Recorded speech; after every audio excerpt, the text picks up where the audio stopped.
오늘의 주요 뉴스입니다. 도내 대학병원 교수들과 일부 개원이들이 오늘 집단 휴진에 동참했습니다. 하지만 응급실과 수술실은 정상 가동됐고 진료도 사전 일정 조율 등으로 큰 차질은 없었습니다. 이런 가운데 환자단체와 전북보건의료노조의 반발은 거세지고 있습니다. 새만금 개발청이 전북자치도와 군산시, 익산시 등이 참석한 가운데 새만금 기본계획 재수립 용역을 위한 합동 세미나를 가졌습니다. 개발청은 재수립 기본 방향을 밝혔고 전북자치도와 군산시 등은 건의사항을 전달했습니다. 군산시는 수변도시 용도 변경과 메가시티 구체화, 산업용지 확대 등을 요구했습니다. 익산시 살림살이에 비상이 걸렸습니다. 지역 시민사회단체들의 예산 분석 결과에 따르면 지방교부세와 지방세가 줄고 있습니다. 또 정부가 종합부동산세를 폐지하면 부동산 교부세까지 직격탄을 맞게 될 전망이어서 재정 악화 우려가 커지고 있습니다.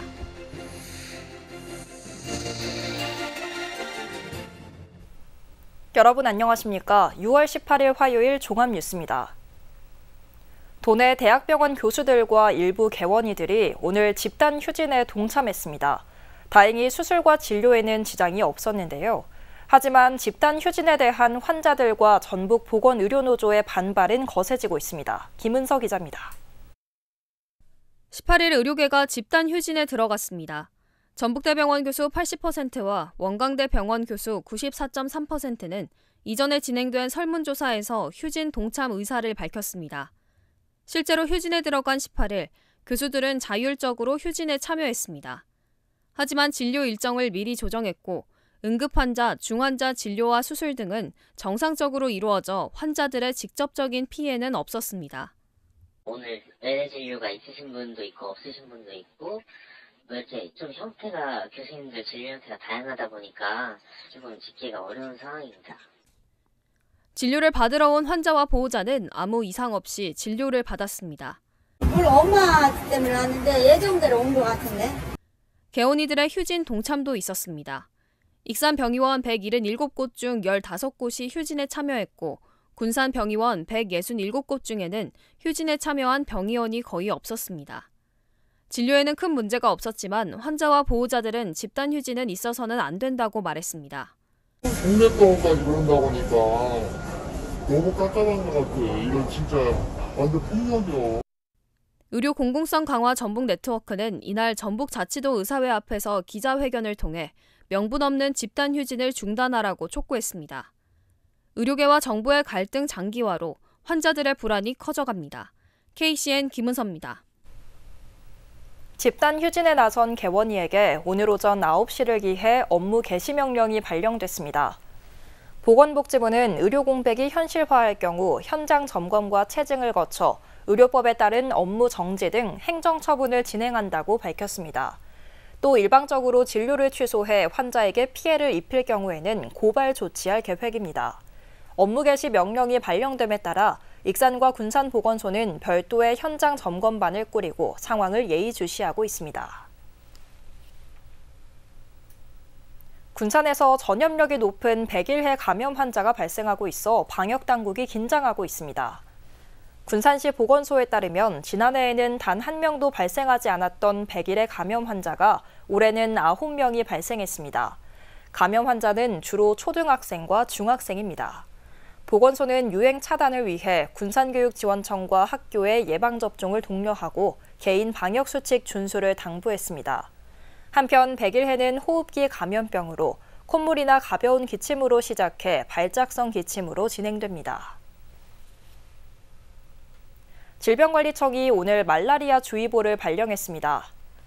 올해 주의보 발령은 지난해와 비교해 한 주가 빠른 겁니다. 질병관리청은 최근 기온이 평년보다 2도 정도 높게 형성돼 모기 활동 시기가 빨라졌고 말라리아 매개 모기 밀도가 높아져 주의보를 발령하게 됐다고 밝혔습니다. 말라리아에 감염되면 발열과 오한, 두통 등의 초기 증상을 겪게 됩니다. 새만금 개발청이 전북자치도와 군산시, 익산시 등이 참석한 가운데 새만금 기본계획 재수립 용역을 위한 합동 세미나를 가졌습니다. 개발청은 세미나에서 재수립 기본 방향을 밝혔고 전북자치도와 군산시 등은 건의사항을 전달했는데요.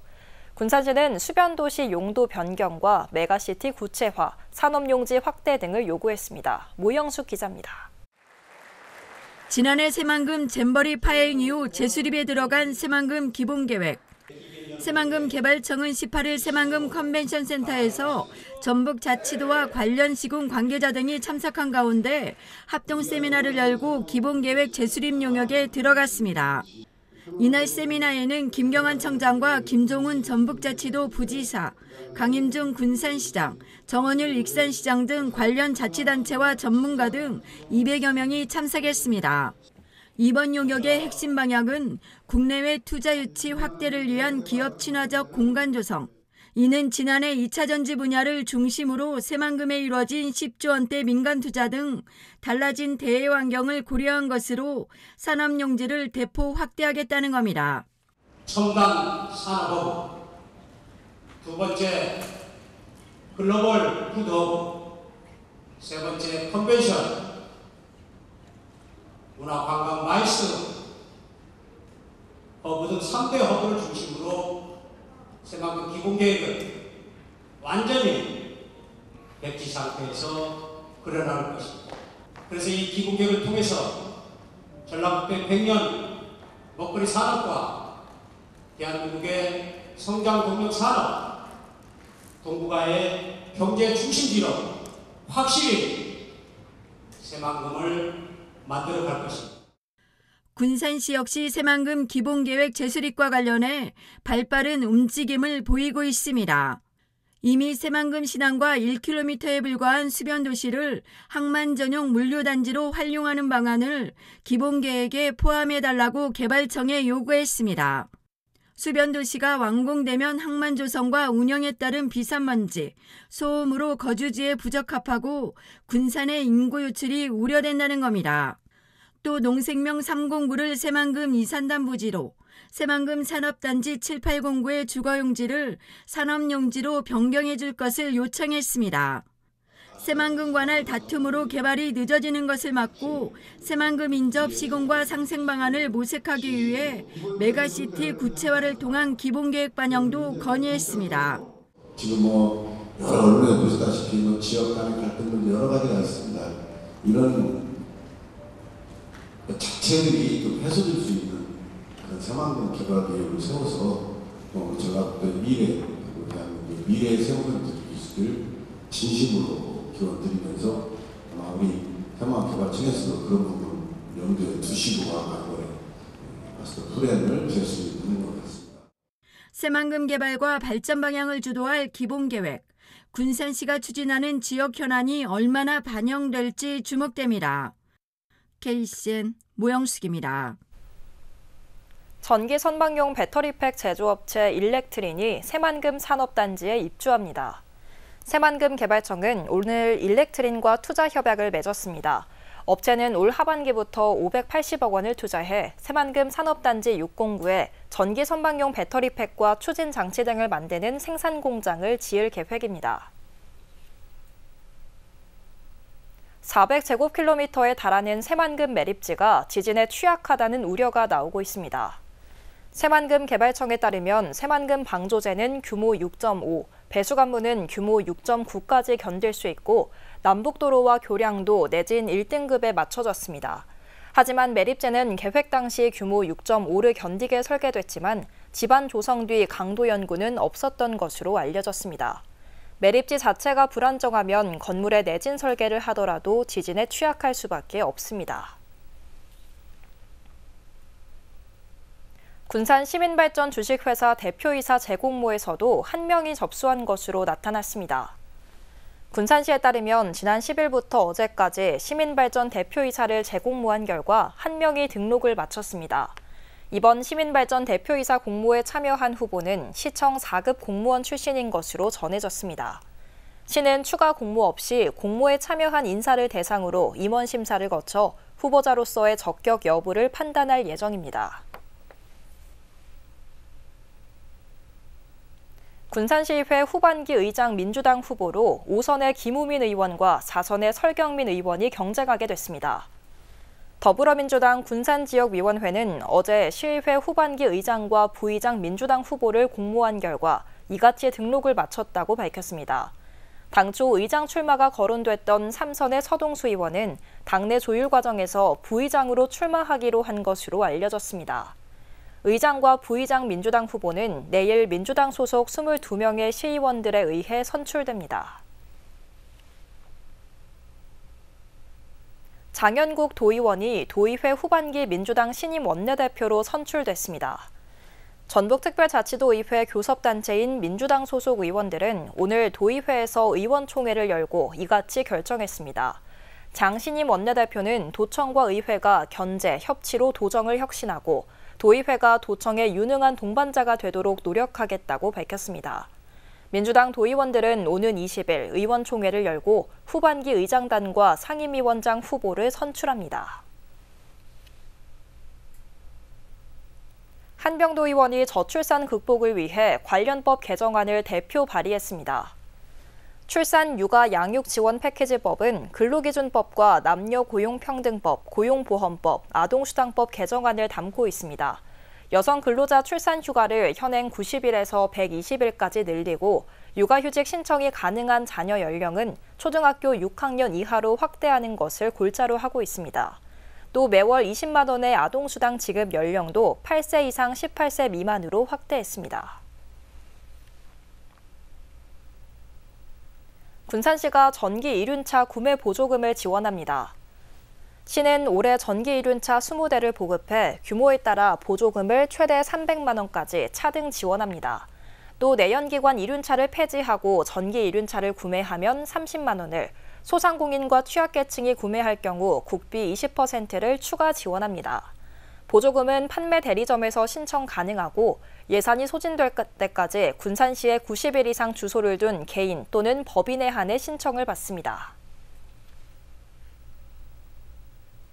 익산시 살림살이에 비상이 걸렸습니다. 지역 시민사회단체들이 내놓은 올해 예산 분석 결과를 보면 지방교부세와 지방세가 줄고 있는데요.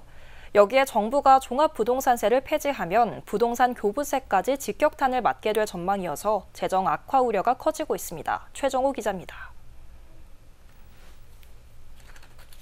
정부가 자치단체에 용도를 정하지 않고 자율적으로 쓰라며 주는 지방교부세. 익산시 지방교부세는 지난 2022년 6,497억 6,800만 원으로 정점을 찍었습니다. 하지만 지난해는 5,282억 5,200만 원으로 1년 전보다 18.7%가 줄었고 올해는 본예산 기준 5,182억 5,100만 원으로 또다시 1.89%가 줄었습니다. 정부 세수 감소와 긴축재정 기조를 고려하면 지방교부세 감소는 계속 이어질 전망입니다. 이뿐만이 아닙니다. 익산시 지방세 수입도 올해부터 감소세로 전환됐습니다. 지방세 수입은 지난해 1,888억 9,400만 원. 하지만 올해는 1.24%가 줄어든 1,865억 4,600만 원에 그쳤습니다. 세부 항목별로 보면 재산세가 마이너스 6%, 이어 지방소비세가 마이너스 5.81%, 담배 소비세가 마이너스 3.25% 등으로 가장 많이 줄었습니다. 인구 유출과 경기 부진에 따른 소득 감소로 지방세 증가는 기대하기 어려워 보입니다. 소득세 10%를 지방소득세로 내고 있기 때문에 시민들이 내야 될 소득세가 400억이 줄었다는 얘기가 되면 소득세로 400억을 낼 만큼의 소득이 줄었다는 거라서 시민들은 더욱더 가난해지고 있다라고 하는 거라서 재정 전망 자체가 굉장히 암울하다 이렇게 볼 수밖에 없는 상황입니다. 이런 가운데 정부가 종합부동산세를 폐지하면 지방 재정은 더욱 쪼들릴 전망입니다.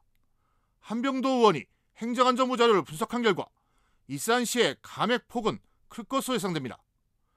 전국 자치단체별 감소 규모를 보면 부산 영도구가 154억 원으로 가장 많고 대전 동구 149억 원, 김제시 144억 원, 충북 단양군 141억 원, 익산시가 140억 900만 원으로 상위 10곳에 포함됩니다. 결국 익산시는 각종 세수가 줄어드는 상황이어서 재정 운영이 어려워지고 있습니다. 좋은정치 시민넷이 분석한 익산시 재정 운영 현황을 보면 지난 2023년 전체 수익은 1조 6,368억 1,600만 원으로 1년 전보다 1,176억 3,700만 원, 6.7%가 줄었습니다. 올해는 더욱 줄어들 것으로 예상됩니다. 앞으로 종합부동산세도 없앤다고 그러고 실제 상위 1% 정도밖에 내지 않은 이 세금도 없앤다고 그러니까 전부 다 종합부동산세도 지방에 관련된 세수거든요. 그래서 아마 영향을 받을 거라 생각이 들고요. 올해도 60조 이상 적자를 예상하고 있기 때문에 올해 결산을 해봐도 작년보다 더 줄어들 거라 예측이 됩니다. 지방교부세와 지방세 감소에 이어 앞으로 부동산 교부세까지 크게 감액될 것으로 우려되던 일산시 재정. 일산시 재정 위기에 브레이크가 없다는 우려가 확산되고 있습니다. KCN 최정호입니다.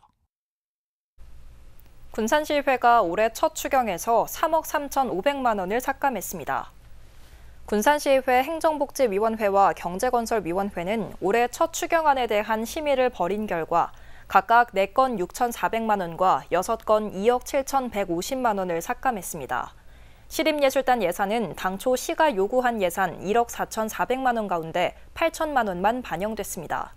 한편 이번 추경안은 오늘과 내일 예산결산특별위원회 심의를 거쳐 오는 20일 임시회 본회의에서 최종 의결됩니다.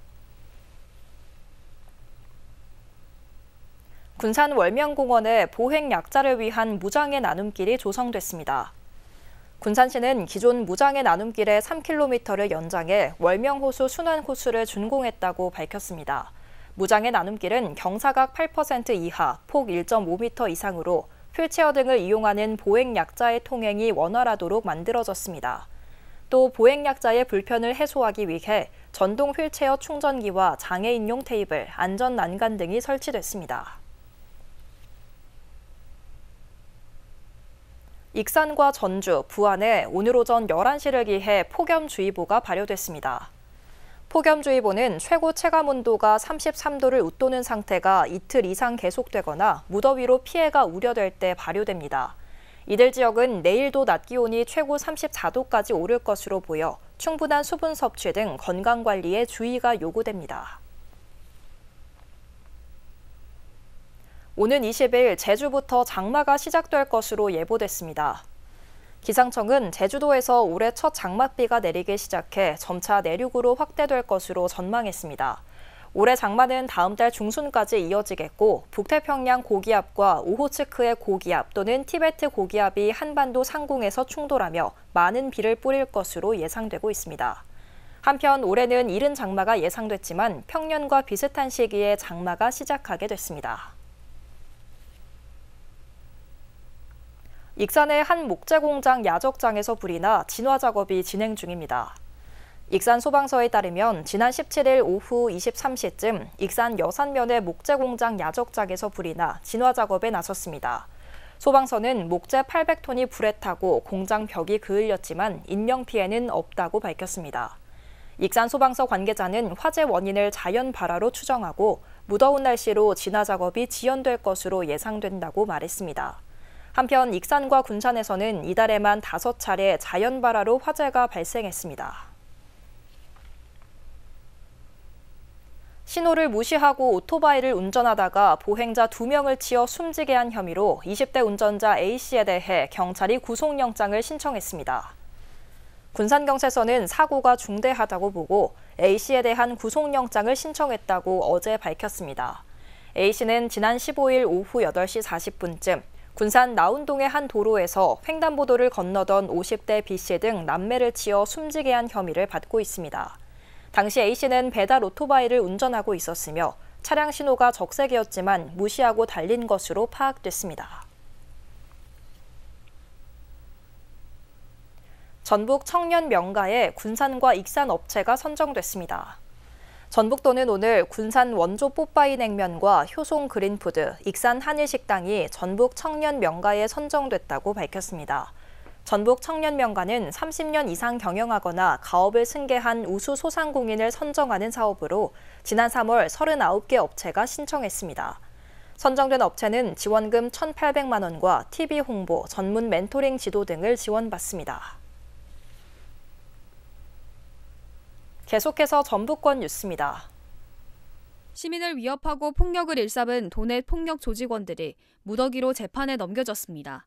전주지검 형사 3부는 폭력행위 등 처벌에 관한 법률 위반 혐의 등으로 폭력 조직원 41명을 기소했다고 밝혔습니다. 주로 10대에서 20대로 구성된 이들 조직원은 별다른 이유 없이 시민을 때리거나 세력 과시를 위해 조직 간 패싸움을 일삼았으며 SNS 등에 폭력 조직원임을 과시하는 사진을 빈번히 게시한 것으로 드러났습니다. 순창군의 한 고등학교 학생들이 둔기로 후배들을 폭행해 경찰이 수사에 나섰습니다. 17살 A군 등은 지난 8일 오후 8시쯤 순창읍의 한 상가 건물 옥상에서 B군 등 후배 3명을 1시간가량 둔기로 폭행한 혐의를 받고 있습니다. A군 등은 후배들이 인사를 제대로 하지 않았다는 이유로 이러한 범행을 저지른 것으로 드러났습니다. 전주 리사이클링 타운 폭발 사고로 화상을 입어 병원에서 치료받던 A씨가 사고 발생 약 한 달 반 만에 끝내 숨졌습니다. 전북경찰청에 따르면 A씨는 사고 당시 전신 85%의 화상을 입어 충북 오송의 화상전문병원에서 치료받았으나 최근 상태가 악화해 18일 새벽 끝내 숨졌습니다. 앞서 지난달 2일 전주 리사이클링타운에서 소화 슬러지 배관 교체 공사 중 메탄가스 폭발 사고가 나 A씨 등 5명이 온몸에 화상을 입고 치료를 받아왔습니다. 경찰은 유족과 부검 여부를 협의하면서 다음 주부터 현장 실무자를 차례로 불러 정확한 사고 경위를 조사할 예정입니다. 지금까지 전북권 뉴스 김은서입니다.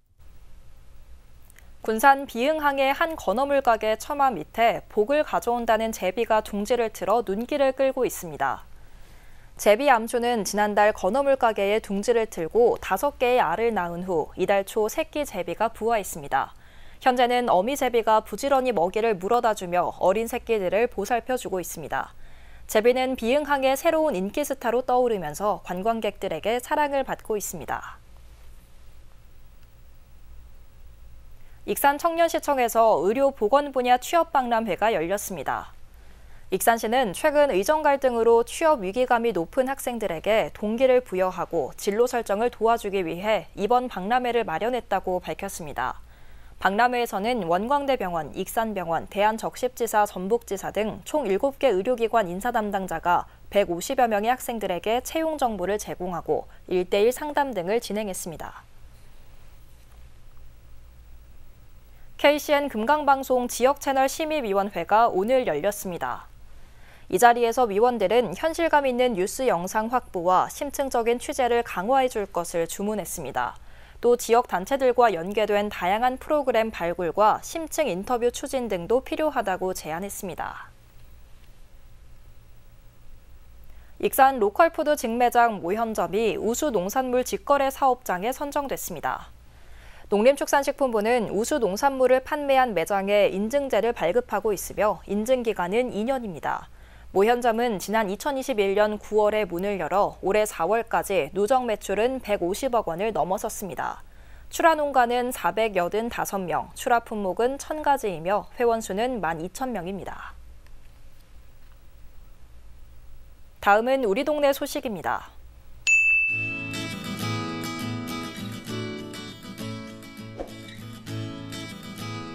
익산시 영등시립도서관이 오는 20일 저녁 7시에 법의학자 이호 교수를 초청해 올해 2번째 인생문답 강연을 진행합니다. 이번 강연은 죽음과 주검 그리고 반복되는 새로움이라는 주제로 법의학자 시선에서 여러 의문사의 원인을 밝히는 부검 과정 속 삶과 죽음이 가지는 의미를 살펴봅니다. 인생문답과 관련한 더욱 자세한 내용은 익산시 통합도서관 누리집을 참고하면 됩니다.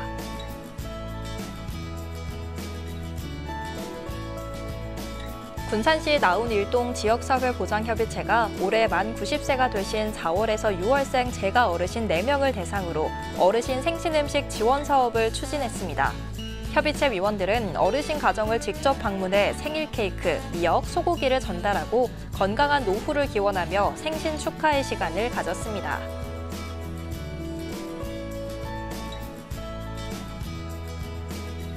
군산시 신풍동은 4월부터 12월까지 9개월간 2024년 시민참여예산 특화사업인 재활용품 분리배출 도우미 사업을 시행해 좋은 반응을 얻고 있습니다.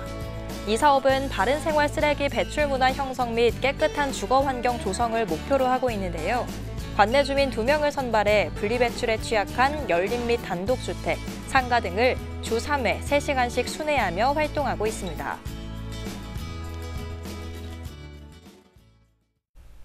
이어서 내일의 날씨입니다.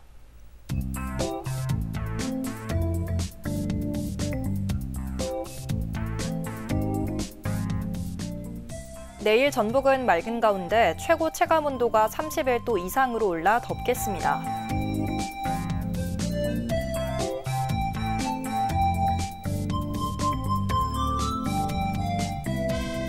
기온은 16도에서 출발해 35도까지 오르겠습니다.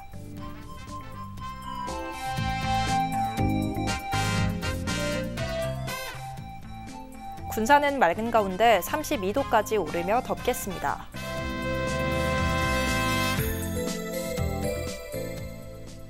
익산도 맑겠고 최고 기온 33도까지 오르며 무더위를 보이겠습니다. 바다의 물결은 0.5에서 1.5m 사이로 일며 매우 잔잔하겠습니다. 날씨였습니다. 이상으로 KCN 종합뉴스를 마칩니다. 정확한 보도로 늘 함께하겠습니다. 시청해주신 여러분 고맙습니다.